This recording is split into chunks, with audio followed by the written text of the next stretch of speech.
조인섭 변호사의 상담소.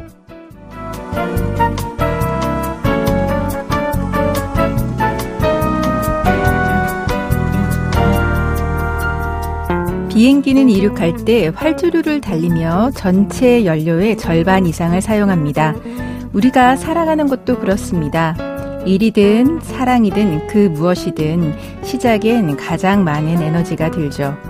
요즘 유난히 힘드신가요? 그건 어쩌면 더 높이 더 멀리 나아가기 위한 준비일지도 모릅니다.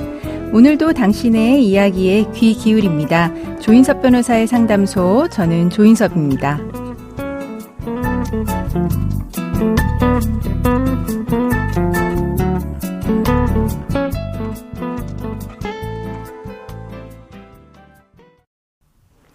당신을 위한 로하우스 조담소 이준원 변호사와 함께합니다. 안녕하세요. 안녕하세요. 법무부 신세계로의 이준원 변호사입니다. 오늘의 고민 사연은 어떤 내용일까요?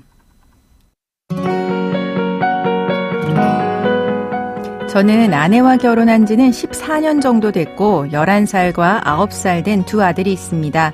제 아내는 서울에서 유명한 입시학원의 수학 강사입니다. 대개 오후 1, 2시쯤 출근해서 밤 늦게 퇴근하는데 그럴 땐 택시를 자주 이용하죠. 가끔 너무 늦는 날엔 제가 마중을 나가기도 했습니다. 그런데 어느 날부터 늘 같은 택시가 아내를 데려다주는 걸 알게 됐습니다. 처음엔 우연이겠거니 했는데 3번이나 반복되니까 뭔가 이상했습니다. 그래서 아내에게 농담 섞인 말투로 전용 택시 기사라도 생긴 거야? 하고 물었더니 같은 아파트 단지에 사는 기사를 알게 됐는데 퇴근 시간이 맞으면 이용하는 거라고 하더군요. 처음에는 그럴 수 있겠다 싶었습니다. 그런데 여러 번 그 택시에서 내리는 걸 보니까 자꾸 의심이 들더라고요. 그러던 차에 우연히 컴퓨터에 열려있던 아내의 카톡창을 보게 됐습니다. 상대 이름은 흑기사로 저장돼 있었는데 순간 그 택시 기사일 거라는 촉이 왔습니다. 대화 내용은 아무리 봐도 기사와 손님의 대화 같진 않았습니다. 우리 집 안방보다 오빠의 택시가 더 편하다. 오빠의 택시에서 잠시 쉬고 싶다. 아내의 문자에 기사 쪽 답장은 언제든지 와서 쉬어라. 너가 탈 땐 미터기는 돌지 않아. 너무 느끼하고 노골적인 말이었습니다. 심지어 몇 달 전엔 학원 보강이 있다더니 택시기사에 스태미너 보강을 해줬나 봅니다. 서울 근교의 유명한 장어집에 같이 다녀온 사진도 있었어요. 정력엔 장어꼬리가 최고라며 웃는 그 문자를 보는데 손이 다 떨렸습니다. 결국 저는 아내에게 모든 걸 알고 있다고 말하고 추궁했습니다. 하지만 아내는 사실 초등학교 선배였고 동창이 같은 아파트 단지에 산다는 걸 알려줘서 만난 거라고 하더라고요. 장어집도 그 동창과 셋이 다녀온 거라고 합니다. 오히려 저를 의처증 환자 취급을 하는데 너무나도 황당합니다. 지금 당장이라도 이혼하고 싶지만 문제는 불륜이라는 확실한 증거는 없고 정황만 있다는 점입니다. 그래서 생각 중입니다. 아내가 일하는 학원 게시판에 이 모든 사실을 올리면 어떨까요? 또한 아내뿐 아니라 그 택시기사 그리고 모든 걸 알고 있었을 것 같은 그 동창에게까지 손해배상을 청구할 수 있을지 궁금합니다.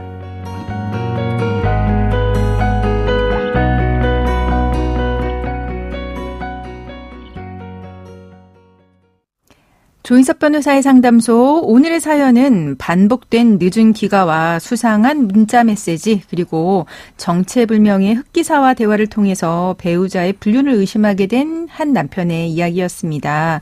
이준원 변호사는 어떻게 봤나요? 단순한 우정인 것 같나요? 아니면 불륜인 것 같나요? 저는 흑기사 오빠 택시에 미터기가 돌지 않는다는 걸 보면은 이 사연이 네. 불륜이 맞는 것 같습니다. 그러게요. 네. 지금 아내가 택시기사와 심상치 않은 메시지를 주고받고 또 심지어 따로 만나서 식사까지 한 상황입니다. 이런 정황만으로도 법적으로 불륜으로 인정될 수 있을까요?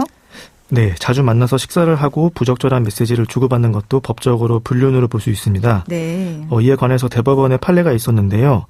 대법원은 부정행위란 널리 정조를 지키지 아니한 행위를 의미하며 반드시 성관계까지는 이르지 않더라도 부부의 정조 의무에 충실하지 않는 일체의 부정한 행위가 이에 포함된다라고 보았습니다. 네. 즉 육체적인 외도가 아니라 정신적 차원의 외도라고 해도 그런 행위 때문에 부부 사이의 신뢰가 깨질 수 있다면 부정행위에 해당한다고 볼 수 있는 것입니다. 이 사연에서 아내가 택시기사와 주고받은 메시지 내용을 보면 충분히 부정행위로 인정될 수 있습니다. 그렇군요. 하지만 이제 모든 증거가 있어야지 되는 거잖아요. 이번처럼 카톡 메시지나 식사 내역 같은 정황만 있는 경우에 이 상황에서 소송을 하면 승소할 수 있을까요? 그리고 이제 또 상대가 택시 기사입니다. 이 택시 블랙박스를 증거로 어떻게 사용해 볼 수는 없을지 그것도 궁금해요. 네, 정황 증거만으로도 이혼 소송에서 승소할 수는 있습니다. 네. 다만 정황 증거는 개별 증거 하나하나가 가지는 증명력이 상당히 약하기 때문에 가능한 많은 정황 증거가 확보되고 그 증거들을 종합했을 때 우리 주장을 입증할 수 있는 정도는 돼야 됩니다. 택시 블랙박스의 불륜의 직접 증거가 녹음되진 않았더라도 블랙박스에 아내의 목소리가 녹음되어 있는 그런 녹음이 많이 있다면은 정황 증거로 충분히 사용할 수 있습니다. 네. 블랙박스는 또 차량 사고에 대비하여 설치하는 것이기 때문에 그렇죠. 그 안에 녹음된 대화는 우연히 녹음된 것으로 봅니다. 그래서 이러한 녹음은 통신비밀보호법에서 위반되는 불법 증거에 해당하지도 않습니다. 실제로 그래서 차량 블랙박스가 증거로 많이 사용이 되고 있습니다. 다만 이 사건의 블랙박스는 불륜 상대방의 차량에 설치되어 있기 때문에 네. 그 안에 녹음이나 영상을 확보하는 것은 사실상 어렵지 않을까 싶습니다. 그러게요. 상대방이 제출을 안 할 것 같습니다. 그렇다고 하면 지금 상황에서 이제 사연자분이 꼭 소송까지는 가지 않더라도 뭐 내용 증명 같은 거를 보내서 상대방한테 심리적으로 압박을 줄 수 있는 방법 없을까요? 그 상대방한테 경고를 주는 정도라도 법적으로 의미가 있는 건지도 궁금합니다. 네, 내용 증명을 보내서 심리적 압박을 할 수 있기는 한데요. 이 부분은 조금 전략적으로 접근하실 필요가 있습니다. 네.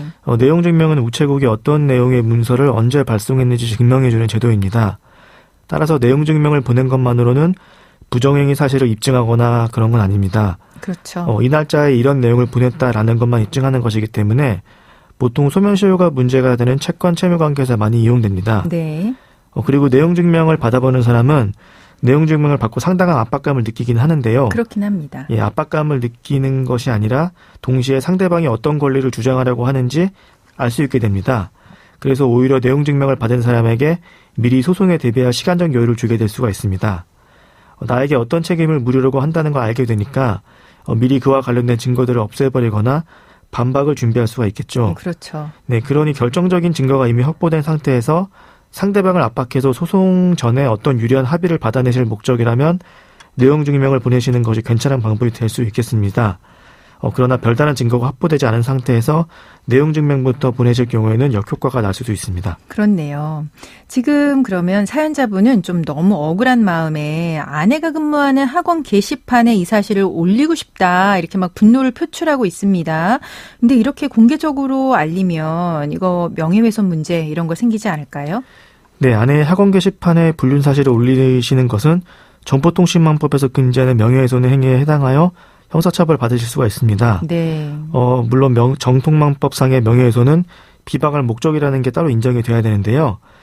비방의 목적이 없다고 보는 경우는 주로 공공의 이익에 관한 사실의 경우여서 개인의 불륜 사실을 인터넷 게시판에 게시하시는 건 공공의 이익이 인정됐다고 보긴 어렵고 형사처벌 받으실 가능성이 좀 높습니다. 네, 그러면 이렇게 학원 게시판에 올리시는 건 안 하시는 게 좋겠습니다. 근데 지금 상황에서 아내는 본인의 외도 사실 끝까지 부인하고 있습니다. 오히려 남편을 의처증 환자처럼 몰아가고 있는 것 같은데요. 이럴 경우에 그럼 남편 입장에서는 어떻게 대응해야 할까요? 네, 아내가 당당하게 외도를 부인하는 경우에는 아무래도 결정적인 외도 증거가 없는 상황이겠죠. 그런 거죠. 네, 이럴 때 상대방이 역으로 의처증을 주장하면 참 난감하긴 합니다. 네. 네, 그래도 단순히 아내를 의심한다고 해서 의처증이 되는 것은 아닙니다. 이 사연처럼 결정적인 증거는 없더라도 여러 정황 증거가 있다면 충분히 의심하다고 볼 수 있기도 하고요. 누구나 다 이런 상황이면 의심을 할 것 같습니다. 네, 만약 아내 측에서 의처증을 주장하려면 자신이 의심받을 만한 행동을 하지 않았다는 점과 남편 측에서 단순한 의심을 했다는 정도가 아니라 혼인 판단에 이르렀다고 볼 정도로 심각한 의처증 증세를 보였다는 점을 구체적으로 입증해야 하는데요. 이러한 입증이 쉽지는 않습니다. 네. 그러니까 서로 입증이 어려운 상태인 것이죠. 그렇네요. 네, 꼭 이혼을 하시겠다면 이렇게 서로에 대한 비난이 이어지는 것 자체가 혼인이 파탄이 되었고 부부관계 회복이 불가능한 상태라는 점을 주장하시는 것이 어떨까 싶습니다. 네, 그리고 만약에 이제 소송이 진행이 된다면 아내와 그 흑기사, 택시기사와의 사이에 1년치 통화 내역도 조회 한번 해보는 게 어떨까 싶습니다. 그리고 카톡, 로고 기록도 3개월치 이제 조회가 가능하니까 얼마나 정말 빈번하게 연락을 주고받았는지 아니면 연락 주고받지 않고 정말 택시기사로만 만난 건지를 확인해 볼 수는 있겠죠. 그럼 마지막으로 지금 불륜이 의심되는 그 택시기사 그리고 그 모든 걸 알고도 묵인하거나 도운 것 같은 아내의 친구 이것도 문제를 삼을 수 있을까요? 손해배상 청구한다든지 하는 방법으로요. 네, 택시기사를 상대로 손해배상을 청구할 수는 있어도 아내의 친구에게까지 손해배상 청구하는 건 좀 어려울 것 같습니다. 네. 만약 불륜 사실이 확인이 된다면 불륜 상대방인 택시기사는 당연히 손해배상 책임을 지는 것이고요. 네. 다만 아내의 친구에게까지 손해배상 책임을 묻고 싶으시다면 단순히 소개했다는 것만으로는 손해배상 책임이 인정되기는 어렵습니다. 아내의 친구가 아내의 혼인 사실을 알면서도 부정행위를 적극 권유하거나 부정행위에 개입했다는 것을 함께 입증을 해야 하는데요. 그런데 아내의 부정행위도 입증이 어려운 상황에서 이런 점까지 입증하는 것은 매우 어려울 것으로 보입니다. 네. 그럼 지금까지 상담 내용을 정리해보자면 사연자분의 아내와 택시기사가 주고받은 카톡 메시지는 내용을 봤을 때 정황만으로 부정행위로 인정될 수는 있습니다. 하지만 그렇다고 하더라도 아내의 학원 게시판에 글을 올리는 것은 명예훼손으로 처벌받을 수 있습니다. 지금 상황에서 사연자분 그 불륜 상대인 택시기사한테 손해배상 청구는 가능합니다. 하지만 친구에게까지 책임을 묻는 건 좀 어려울 것 같다고 답변 드렸습니다. 지금까지 법무법인 신세계로의 이준현 변호사와 함께했습니다. 감사합니다.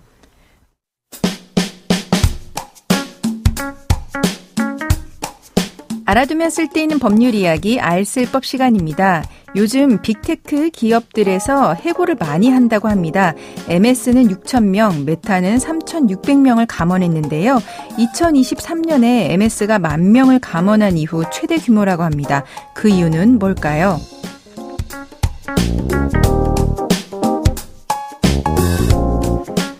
그 이유는 바로 AI 때문입니다. 인공지능을 본격적으로 업무에 도입하면서 성과가 낮거나 중복된 역할을 하는 인력, 특히 중간 관리자들이 먼저 해고 대상이 된 겁니다.